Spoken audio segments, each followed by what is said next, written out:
Suwa ku Delta TV.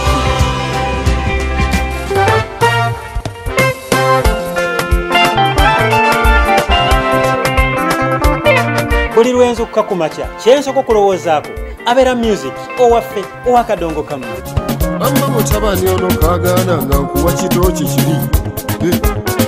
Ndaba mulekwa mbayita nkaagala tutuule mu nju ya kitaffe gye tuliteeseza. Abaffe olwotuddekawo n'olowooza kivuga ki ekisinga okuba nga kyekikola kadongo kamu oba ekikulembera? Bizimugita kyekivuga ekitambula n'omuyimbi ng'ayimba. Bannange bulye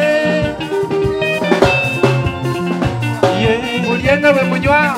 Ontukuze tukimanyi nti kadongo kamu ye music asomesa omuzadde n'omwana oba abuulirira. Naye obubaka babusabikanga batya ne butuuka eri omuzadde n'omwana nga tewali yeesisente. Ofangayo nnyo ndibakoya ng'ofukamidde ku mavivi by'osinga okusaba Katonda magezi na bugumiikiriza. Mami njagala mbuuza kubidde essimu y'ani oyo? Wano bulijjo bwe mugamba okwoza omukyala n'anvuma obugambo obuluma.